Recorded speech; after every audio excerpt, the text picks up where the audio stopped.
Donc, bienvenue à tous à ce webinaire décryptage qui s'attaque aujourd'hui à l'appel à projet solutions et technologies innovantes pour les batteries. Donc, webinaire en partenariat avec BPI France. Donc, je remercie Julie Baudet et Antoine Roux qui vont vous faire la présentation et également Stéphane Berger de la DGE qui sera certainement là pour répondre à votre question en fin de session. Je remercie également la PFA et l'ensemble des pôles de compétitivité, mobilité et automobile qui ont relayé l'information et qui permettent aujourd'hui d'avoir environ 140 personnes présentes pour suivre ce webinaire. Je vais commencer, donc je suis Pierre Deboucot de Nextmove et je vais vous présenter tout d'abord rapidement quelques slides introductifs sur l'accompagnement des pôles. Alors avant de démarrer, juste quelques consignes simples de bien couper votre caméra et vos micros pour le bon déroulé du webinaire et de poser les questions par écrit via l'outil de chat et on y répondra en fin de session.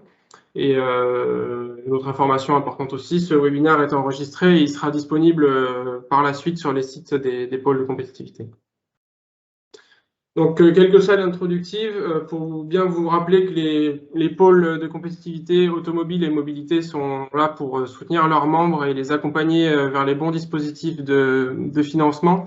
Alors, il y a plusieurs volets, il y a des plans de soutien nationaux, plans de soutien à l'automobile, il y a des plans de soutien beaucoup plus régionaux, les plans de relance des régions, le plan France Relance et les programmes d'investissement à venir, et aussi des programmes européens comme le cadre Horizon Europe qui est dédié à la recherche et à l'innovation. Cette slide, vous avez un bon aperçu, c'est une trentaine, entre 25 et 30 dispositifs de financement, donc nationaux, européens, et ici sur le territoire Île-de-France, mais évidemment il y a l'équivalent sur tous les territoires des autres pôles. Donc les pôles sont bien là pour vous orienter vers les bons dispositifs en fonction de votre projet. Et une information importante concernant le Coram, par exemple, on attend d'ici peu une nouvelle version. L'accompagnement des pôles, c'est également la labellisation de vos projets. Donc c'est un accompagnement personnalisé au départ où on vient mettre à votre disposition une équipe pluridisciplinaire et vous permettre de valider la faisabilité de votre projet, de trouver les bons partenaires s'il vous manque des partenaires sur certaines briques technologiques, par exemple. Et ensuite, c'est venir challenger votre projet à la fois techniquement et économiquement face à un réseau d'experts du sujet et rentrer dans une sorte de circuit d'expertise pour in fine, obtenir la labellisation de votre projet. Donc évidemment, ces labels sont reconnus par la majorité des dispositifs d'aide et on estime que le taux de succès est 2 fois supérieur pour un projet labellisé versus un projet non labellisé dans l'obtention des financements. Et donc, au-delà de la partie financière, ça permet également de vous apporter de la visibilité à votre projet, notamment auprès des financeurs, bien entendu, et des acteurs de la filière. Une dernière slide pour conclure et pas prendre trop de temps sur ce qui nous réunit aujourd'hui, pour vous dire que les pôles sont bien là et pour vous accompagner à l'après-crise. Dans l'accélération des mutations de la mobilité et les transformations en profondeur de la filière automobile et mobilité. Le type et les fréquences de déplacement, on parle de multimodal, on a recours de plus en plus au télétravail. Donc tout ça entraîne de gros changements. Une importance croissante de l'électrification du parc automobile et puis évidemment la modernisation de l'outil industriel. Donc on est là pour vous aider. Notre grosse valeur ajoutée concerne le collaboratif et l'animation des écosystèmes automobiles. Vraiment vous aider à faire du réseau dans le domaine, également en interfilière et avec les territoires. Et donc voilà, la grosse valeur ajoutée, c'est vraiment les pôles sont au cœur de ce réseau-là et on est vraiment là pour vous accompagner sur tous ces sujets-là. Voilà, donc sans plus attendre, je passe la main à Julie et Antoine. Et je reprendrai le relais pour les questions en fin de session. Donc merci de bien les poser par écrit via le chat. Julie et Antoine, je vous laisse reprendre la main et partager vos slides. Oui. Bonjour à tous, merci beaucoup. Alors, on va vous partager notre présentation. Donc, avant de laisser la main, Julie, pour vous dire, on va vous présenter donc rapidement cet appel à projet. ses logiques, ses objectifs et ses modalités de candidature. Et ensuite, on laissera la place aux questions pour répondre à toutes vos interrogations si besoin. Voilà, donc je laisse parler. Est-ce que vous voyez bien mon écran? Je vais le mettre en grand. Voilà. Oui, on voit bien.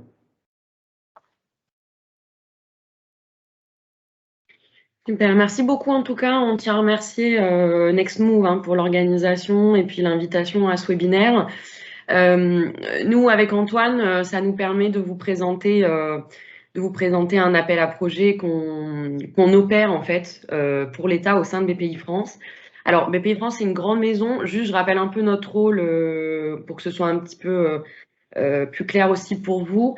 Donc, nous, on travaille à la direction de l'innovation au niveau du siège de BPI France. Donc, on travaille avec les entreprises de toute la France. Et vous êtes sûrement, en tant qu'entreprise, chef d'entreprise, en contact avec plutôt les directions régionales de BPI France, c'est-à-dire le réseau BPI France, les chargés d'affaires qui vont aussi vous présenter d'autres produits, dont évidemment, quand ils en ont l'occasion aussi, nos appels à projets. Voilà, donc nous, on est en centrale, on va avoir de l'information sur ces appels à projets en général, du PIA, de France Relance et de demain, France de 2030, Investir pour la France de 2030. Donc, on sera vos contacts à un instant T. Évidemment, ça n'empêche pas de continuer à avoir tous les contacts avec les directions régionales qui sont vos contacts sur le long terme. Voilà. Donc, on est dans la stratégie d'accélération qui s'appelle Batterie. Chaque stratégie d'accélération, donc sur un rythme de croisière, il y en aura quand même une vingtaine. L'État vient diriger ses financements sur une certaine thématique et chaque stratégie d'accélération va donner lieu à des appels à projets ou des appels à manifestation d'intérêt, et cela sur plusieurs années, sur 5 ans. Ils sont lancés au fil de l'eau, donc là on vous en présente un, mais il n'est pas fermé qu'on envoie d'autres dans les années à venir. À chaque fois, de manière générale, le cas général, c'est qu'on s'adresse à tout type d'entreprise, peu importe la taille, plusieurs projets, des projets individuels, des projets collaboratifs, et très souvent, c'est de la R&D, mais avec une visée industrielle, et on va aussi avoir des appels à projets potentiellement sur de l'industrialisation. Voilà, à chaque fois, les cahiers des charges sont disponibles sur nos sites internet, vous avez toutes les informations, et systématiquement, les appels à projets sont coordonnés par des personnes chez nous, donc vous aurez aussi les contacts. Antoine, je te laisse. Alors, sur la nature des projets visés par cet appel à projet, donc cet appel à projet cible quatre thématiques prioritaires. Donc, ce sont des thématiques qui sont détaillées bien précisément dans le cahier des charges. Et vous, juste pour vous les rappeler ici, donc la première, c'est composants nécessaires à la fabrication des cellules des batteries lithium, nouvelle électrochimie de batterie, réduisant notamment les prélèvements en cobalt et en nickel pour la deuxième thématique. Et également procédés de fabrication et de reconditionnement des batteries. Et enfin, système et pack de batteries innovants. Donc voilà, ça c'est pour les thématiques. On ne va pas trop s'attarder là-dessus. On pourra revenir en détail si vous avez besoin sur la partie questions. Mais voilà, en tout cas, pour dire que cet appel à projet, la nature de ces projets, on va vous présenter les conditions d'éligibilité et les critères de sélection. En tout cas, les principales thématiques visées par cet appel à projet, ce sont ces quatre-là. Antoine, peut-être juste une petite précision. Vous m'entendez? Oui. Sur le périmètre de... Enfin, Stéphane Berger, DGE, pardon. Sur le périmètre, effectivement, alors, comme vous voyez, il est assez large. C'est grosso modo toute la chaîne de valeur des batteries. Peut-être juste une précision sur tous les projets en lien avec le recyclage. Il y a déjà un appel à projet qui existe et qui est ouvert côté ADEME. Donc, en fait, cet appel à projet-là couvre grosso modo toute la chaîne de valeur des batteries, sauf le recyclage. Merci pour cette précision.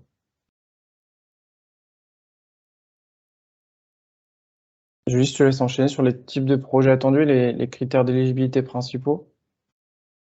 Tout à fait. Donc, il faut retenir que cet appel à projet, il peut financer à la fois des projets collaboratifs et des projets individuels. Donc, vous avez différents critères selon la nature de votre projet. Il faut que pour votre projet collaboratif, il y ait minimum une PME ou une ETI qui participe pour pouvoir être éligible.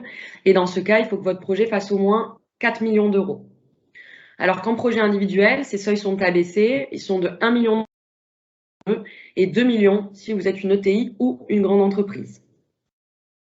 Dans tous les cas, on a des critères qui sont assez classique hein, dans le PIA 4, c'est le do not harm, hein, le principe du do not harm. Donc, je ne sais pas si vous m'entendez bien, je vois qu'il y a un problème de réseau peut-être. Non? On t'entend bien. Ouais. Non, c'est bon. Donc, ok, donc pas de préjudice important à l'environnement. Et ici, de manière spécifique, il faut se dire qu'on va avoir des projets qui en général démarrent sur un niveau de TRL qui est compris entre 4 et 6, donc avant prototypage en général, et on peut aller jusqu'à un niveau de TRL compris entre 7 et 9. Voilà. Donc c'est assez classique, c'est ce qu'on appelle la recherche industrielle suivie du développement expérimental en termes de phase. Voilà. Alors, sur les critères de sélection, on vient de parler des critères d'éligibilité principaux. Les critères de sélection, c'est ce qui va vraiment faire la décision, ce qui va motiver les décisions de sélection. On en a plusieurs. Parmi ceux-là, on a le critère fondamental, c'est le caractère innovant du projet. L'idée, c'est de mettre en avant de l'innovation de rupture, de l'innovation à forte valeur ajoutée. Donc ça, c'est vraiment un critère fondamental lorsque vous allez présenter votre projet. On a également un critère très important, c'est l'impact socio-économique de votre projet. Quand on parle d'impact socio-économique, c'est toutes les retombées économiques potentielles que votre projet peut avoir, le caractère structurant au sein d'une filière, donc au sein de la filière batterie en l'occurrence.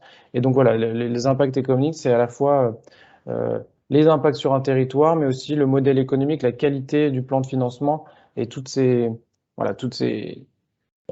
retombées potentiellement positives économiques qui suivent la réalisation du projet. Si vous êtes en consortium, quelque chose d'important, c'est également la qualité du consortium. Quand on parle de qualité de consortium, on parle de complémentarité, on parle de diversité de structures et de bonne gouvernance effective au sein de tous les partenaires. Donc ça, c'est un autre critère important. On a, comme on vient de l'évoquer, bien sûr, la dimension environnementale et l'impact sociétal du projet. Ça, c'est quelque chose qui prend dans les critères de sélection de plus en plus de place, qui fait l'objet de livrables de plus en plus précis. Donc ça, c'est quelque chose sur lequel vous allez être forcément attendu sur les critères de sélection. Et également, voilà, l'idée de pertinence du modèle d'affaires et du plan de financement, c'est vraiment comme on vient de le dire, bon, voilà, un modèle économique important avec une forte incitativité de l'aide et également une capacité à mener le projet, c'est-à-dire que l'idée, c'est d'avoir des projets qui sont en cohérence avec la capacité financière du porteur. C'est-à-dire, on va regarder les fonds propres, on va regarder aussi toutes les prévisions, tous les éléments qui vont argumenter dans le sens où un porteur peut réaliser un projet parce qu'il a les capacités financières nécessaires. Donc voilà, c'est toutes ces choses vraiment qui vont être regardées, qui vont motiver les décisions de sélection, qui vont permettre au projet de passer plusieurs étapes.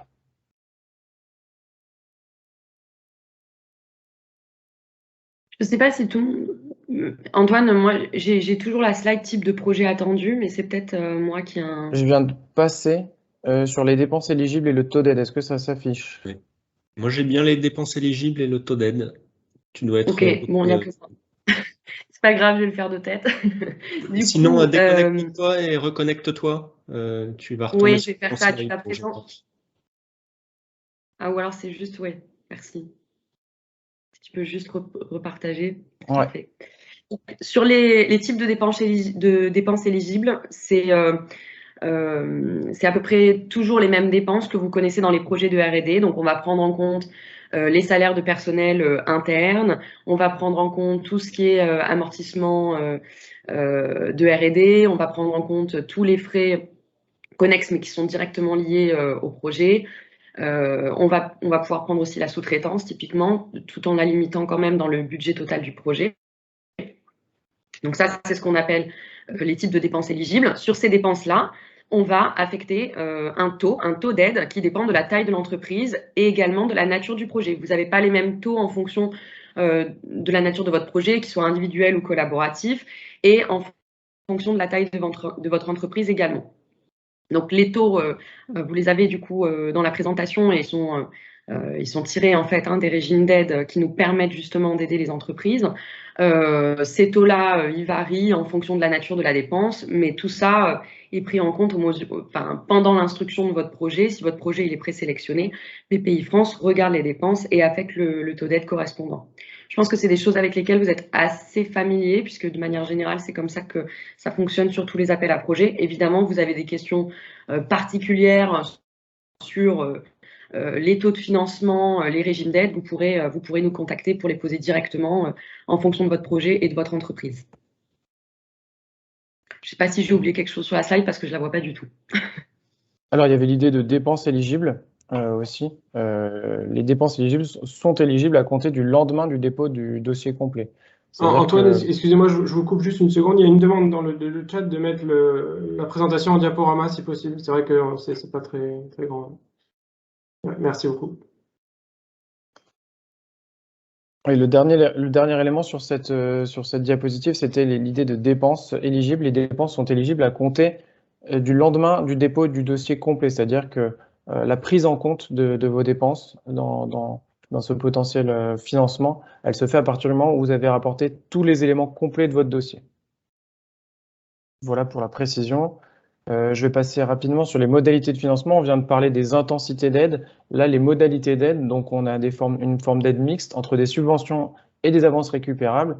Ces choses-là varient en fonction de la nature des dépenses que vous présentez. Si vous présentez davantage de dépenses en recherche industrielle, le financement en subvention pourra atteindre 75% au maximum. Et si vous avez des dépenses majoritairement développement expérimental, le niveau de subvention ira jusqu'à 60%. Le reste sera en avance récupérable. Concernant le suivi, la mise en œuvre du projet, une fois que le projet est décidé, une fois que le financement est décidé, il y a une phase de contractualisation. Donc cette contractualisation et ce suivi se fait avec BPI France. Et dans cette contractualisation, vous avez une définition de toutes les étapes clés de versement de l'aide du projet. Vous allez avoir des réunions de suivi, des réunions de reporting réguliers et tout un certain nombre d'indicateurs, d'échéanciers, voilà, qui va bien définir la façon dont votre aide va être opérée et notamment comment l'avance récupérable va être également remboursée. Donc voilà, toutes ces modalités-là sont précisées dans le contrat que vous allez mettre en place avec BPI France. Et voilà, vous voyez bien que sur cette heure, on voit le remboursement de l'avance récupérable se fait de manière forfaitaire en 2 à 5 ans avec un différé de 2 ans max après la fin du projet. Voilà pour les modalités de financement. Je laisse la parole à Julie sur le processus de sélection. Oui, tout à fait. Donc, le processus de sélection, donc il y a une partie de montage de projet. Donc, c'est exactement ce qu'a expliqué aussi Pierre en début de webinaire. C'est tout l'accompagnement que vous allez rencontrer avec les pôles et qui vont pouvoir vous aider à monter votre projet. Quand votre projet est prêt et que donc vous êtes passé aussi par un certain nombre, soit de questions-réponses avec nous ou à travers nos canevas, Antoine le présentera du dossier de candidature. Vous le déposez et là, il y a une première étude qui se fait sur votre dossier qui nous permet d'analyser l'éligibilité de votre projet, l'opportunité de votre projet. Donc, il y a un premier fil de sélection qui se fait sur cette étude, sur cette analyse du dossier papier. Et ensuite, si vous êtes présélectionné à ce premier fil, vous êtes invité à présenter votre projet en audition. En audition, à l'issue de l'audition, il y a également un second filtre de présélection. Et là, si vous êtes présélectionné à ce filtre, votre dossier il est instruit par BPI France, donc avec une analyse qui est technique, qui est économique, qui est financière.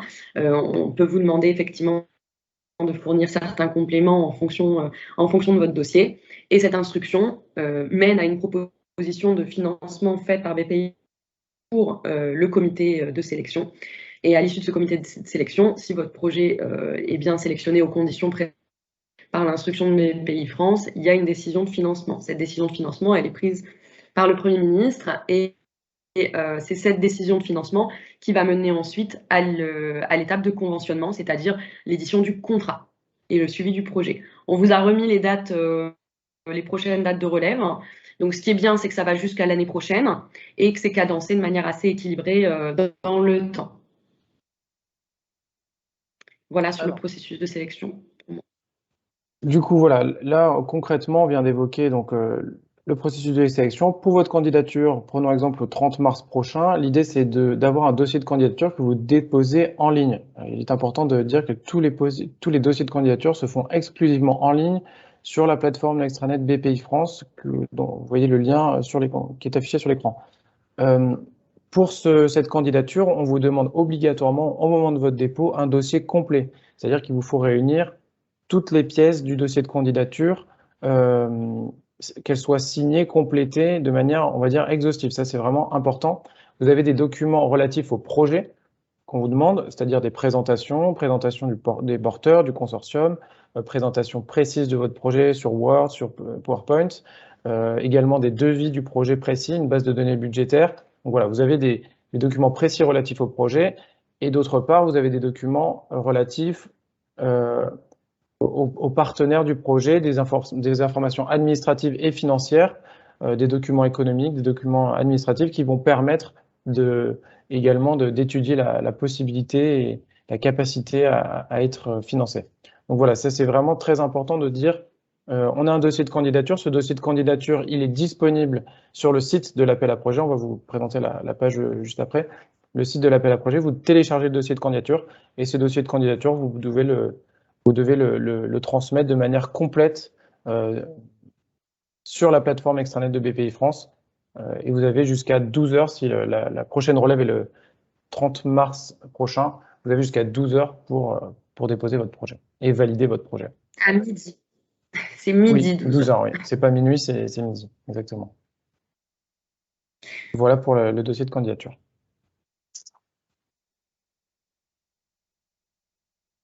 Et enfin, donc pour les quelques conseils qu'on vous donnera pour maximiser en fait vos chances d'être sélectionné. Donc, bien avoir à l'esprit que le cahier des charges, même s'il fait plusieurs pages, c'est vraiment important de le lire parce qu'il est autoporteur. Il n'y a pas de critères de sélection cachés ou autres. Donc, c'est vraiment le cahier des charges qui explicite la totalité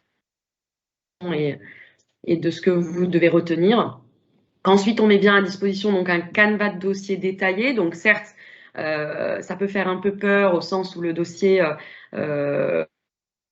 complet et enfin voilà, il peut paraître assez important, mais ce qui est intéressant, c'est que comme c'est un canevas, l'entreprise vous êtes vraiment drivé à travers différentes annexes et je pense que ça permet vraiment de structurer votre projet et en même temps de ne pas perdre de temps sur qu'est-ce que je dois fournir. Il y a des plans détaillés, il y a des tableurs, voilà. Donc je pense qu'il faut vraiment l'utiliser de manière progressive. Et ensuite, un point très important, c'est que le PIA 4 et de manière générale aussi le plan d'investissement parle beaucoup d'impact. Hein, donc, il faut toujours arriver à présenter votre projet en se disant quel est l'impact économique de mon projet, quel est l'impact social, quel est l'impact environnemental, etc. Donc, vraiment décliner les types d'impact et toujours avoir à l'esprit que c'est comme ça que vous arrivez à présenter de la meilleure façon votre projet de R&D. Et ensuite, donc, un point de contact pour répondre à vos questions. Donc, ne pas hésiter à prendre contact avec nous pour nous poser des questions sur le cahier des charges, sur le dossier de candidature, sur le processus de sélection. Si vous avez envie d'échanger de manière bilatérale, on est à votre disposition. Donc, il y a une adresse mail, stratégie avec un S, -6 accélération bpifrance.fr. Et enfin, c'est comme vous l'a dit Antoine, le site de la page internet de BPI France sur laquelle vous avez absolument tout, le cahier des charges, le dossier de candidature, nos contacts à nouveau, etc. Voilà. Donc n'hésitez pas, là c'est des webinaires où on vous présente vraiment l'appel à projet dans les grandes lignes, mais le but c'est après d'itérer et d'échanger en bilatéral. Merci beaucoup pour votre attention. Merci à tous. Merci Julie, merci Antoine. Il y a quelques questions dans le chat, je vais les prendre dans l'ordre. La première, pour les projets collaboratifs, est-ce que la présence d'un partenaire de recherche est obligatoire ou bien une collaboration entre deux PME est acceptable? Ouais, effectivement, on peut avoir des consortia uniquement d'entreprises. Quelle différence est faite entre recherche industrielle et développement expérimental quand on démarre au-delà de TRL 6?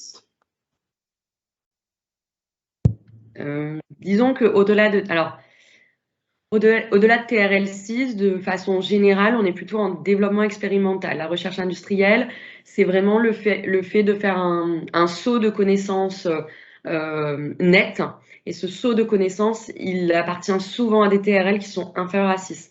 Du coup, peut-être que la personne qui a posé la question veut expliciter un peu ce qu'il y a derrière la question. Oui, c'est Claude Andrieux, si vous voulez prendre la parole. Je peux le faire à l'oral dans ce cas-là. Oui, Typiquement, en fait, il y a même si TRL6 c'est un global d'avancement potentiel, il y a des zones d'exploration que j'appelle exploration justement explicitement, et donc c'est la nuance des termes que vous parlez de développement expérimental et recherche industrielle. Donc, est-ce que au sein d'un même work package, on peut nuancer un certain nombre de tâches qui sont elles plus amont et donc encore prospectives, et d'autres qui sont plus liés au développement, ou est-ce qu'il faut vraiment avoir des blocs entiers à répartir? Non, non, non, absolument pas, hein. C'est vraiment tâche par tâche. On est au niveau de la tâche sur l'affectation, ouais, de la définition. Okay. C'est une très bonne question pour le coup. Et effectivement, non, non, on n'est même pas au niveau de la sous-tâche, on est vraiment au niveau de la tâche. On vous aide hein, justement aussi à faire ce travail-là. Après, c'est notre rôle, BPI France, de vraiment affecter chaque dépense à chaque tâche. Donc, sur ça, vous êtes accompagné. Il n'y a pas de. Mais oui, c'est tâche par tâche. Donc, vous nous conseillez éventuellement de revisiter l'ensemble des tâches avant de soumettre pour avoir une idée à peu près de l'assiette qui sera prise en, enfin, de l'aiguillage associé, ou c'est surprise après coup? Alors, votre assiette, c'est pas la surprise parce que pour le coup, l'assiette, elle dépend pas de ça, mais effectivement, vous parlez plutôt de la différence qu'on peut avoir sur les taux, j'imagine. C'est ça. Ouais, sur les taux. Effectivement, ça varie un peu. Après, on ne parle pas d'immenses variations non plus. Mais effectivement, vous avez forcément, j'allais dire, un montant d'aide minimum et un montant d'aide max que vous devez prendre en compte dans votre plan de financement, effectivement. Mais dans tous les cas, ça appartient à l'instruction de valider cela. Donc, il y a toujours une part d'incertitude, même si quand même, je pense qu'on peut arriver à un chiffre qui est très proche de la réalité avant le travail d'instruction. Ok, merci. Merci. Est-ce que des dépenses d'investissement dans des machines pilotes utilisées pour les travaux de RS peuvent être prises en compte dans les dépenses éligibles?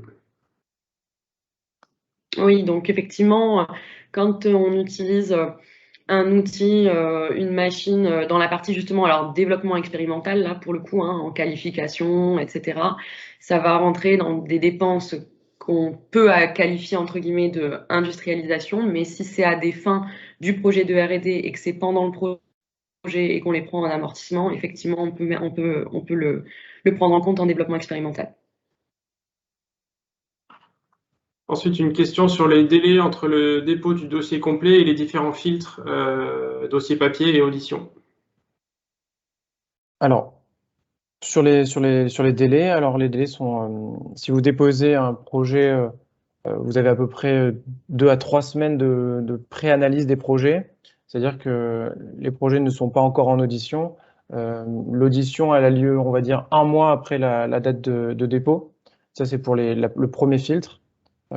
Et ensuite, une fois que vous avez passé l'audition, au bout d'une 10 à 15 jours, vous avez le résultat sur est-ce que vous entrez en instruction approfondie ou non.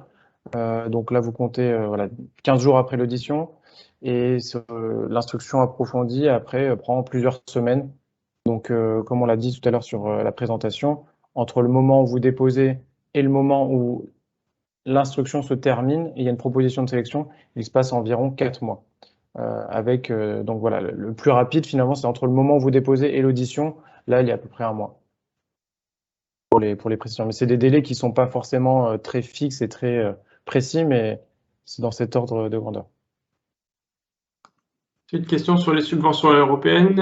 Est-ce qu'il faut impliquer les entreprises d'autres États membres? Je vous avoue que j'ai un peu de mal à comprendre la question, si la personne veut peut-être l'expliciter, parce que nous, là, on ne propose pas de financement européen dans ce cahier des charges. Il faut savoir que les entreprises qui viennent d'autres États membres, elles ne sont pas financées par le PIA ou France Relance. Elles peuvent être financées en fait par des programmes nationaux Et effectivement, il se trouve que le projet est européen, mais chacun reçoit ses financements au sein de son État membre. Mais donc, du coup, Oui, bonjour. ouais, je veux bien une précision sur la question. Oui, dans une des slides, j'ai vu il y avait une liste de lignes de financement et il y avait des fonds Horizon Europe, fonds européens. Et je me demandais, voilà, ici on constitue un consortium qui vise à accéder à ces fonds. Est-ce que dans ce consortium-là, il doit y avoir des entreprises qui ne soient pas françaises? Oui, c'était les slides d'introduction, effectivement, Oui. que j'ai faites. Je ne sais pas, Geoffroy, est-ce que tu peux répondre à la question peut-être? Ou sinon, on la traitera peut-être en dehors de ce webinaire. Voilà, je pense que c'est plus adapté. Là, l'objet, ouais. c'est vraiment de parler de la stratégie d'accélération en batterie. Si vous avez des questions sur les appels européens, je vous propose de prendre contact avec votre référent pôle de compétitivité et puis on pourra creuser le sujet. D'accord, pas de problème. Ensuite, une question, refacturation interne entre entités de même sirène ou bien le prêt de personnel avec une convention de prêt est-il acceptable? Alors là, pareil, peut-être qu'il faudrait, si possible, peut-être un peu reformuler la question à l'oral. Ok, désolé, c'est trop synthétique ou pas assez clair. Dans le cas de figure sur lequel on a des entités associées ou pas, donc d'un point de vue capital, une notion de filiale, si une PME porteuse d'une autre prête son personnel, Oui. et donc là sous convention, sans que ce soit une sous-traitance, donc par conséquent sans appliquer de marge, est-ce que c'est acceptable ou est-ce que c'est requalifié en sous-traitance? Non, alors effectivement, les coûts de refacturation en interne, ils peuvent être éligibles. Après, effectivement, on viendra voir avec vous exactement le système du prêt de personnel et comment ça se passe. Mais ce sont des choses qui sont éligibles. Ok, merci. Et une dernière question, peut-être plus pour Stéphane Berger, entre la limite entre le dispositif de l'ADEME dont on parlait en introduction et l'appel à projet BPI. Alors il y a un exemple dans la question, notamment lorsque on équipe une usine de panneaux solaires pour la rendre autonome énergétiquement. Pardon. Oui, enfin ça c'est hors champ effectivement de cet appel à projet. Ça c'est typiquement des projets qui peuvent être soutenus par divers dispositifs côté ADEME. Alors je ne suis pas un expert côté dispositif soutien à l'efficacité énergétique, mais j'ai pas de doute que côté ADEME, il y a des appels à projets qui sont dédiés à ce type de thématique. Mais là, on n'est pas dans le périmètre de l'appel à projet. Désolé, excusez-moi de préciser dans ce cas, mais dans le cahier des charges, explicitement, il y a bien une rubrique d'efficacité énergétique. Donc, c'est tout ma question. Donc, j'ai été surpris de le voir figurer, mais ça peut être une rubrique d'un work package ou de tâches particulières dans des modalités d'équipement d'un site industriel, à mon avis, puisque c'est une rubrique qui est prévue dans le cahier des charges. Donc, est-ce que c'est une erreur ou est-ce que c'est autrement qu'il faut le comprendre? Il y a le régime cadre efficacité environnement qui doit être cité, si c'est ça que vous voulez dire. Oui, je pense. Oui, je pense que c'est ça. Donc, ça ne veut pas dire qu'on soutient des thématiques d'efficacité énergétique, mais on a un régime cadre européen qui nous permet de soutenir certaines dépenses qui peuvent être en lien avec l'amélioration de l'environnement. Donc, ça, c'est vraiment du cas par cas. Je vais vous prendre un exemple. D'autres appels à projets, on avait un industriel qui faisait un nouveau matériau pour les batteries et il y avait tout un aspect R&D et dans l'aspect, on va dire, première industrialisation, il avait des investissements qui permettaient à ce que ce matériau soit produit de manière plus favorable pour l'environnement et on avait pu prendre quelques dépenses liées à cet aspect-là, mais c'était pas le projet qui visait à améliorer l'environnement, c'était certaines dépenses du projet qui pouvaient être du coup soutenues pas au titre de la ou régime cadre R&D, mais au titre d'un autre régime cadre européen qui est sur l'environnement. En tout cas, si vous avez des projets effectivement d'équiper une usine de panneaux solaires, etc., je ne doute pas qu'il y a des choses qui sont côté ADEME. Je ne les connais pas par contre, comme ça, on pourra revenir vers vous, mais il y a pas mal d'appels à projets sur cette thématique-là. Ouais.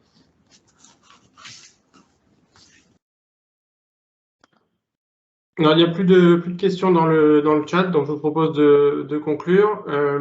Merci Julie, merci Antoine, merci également Stéphane pour votre participation et cette présentation. Le webinaire a été enregistré, donc on le mettra à disposition sur les différents sites des pôles.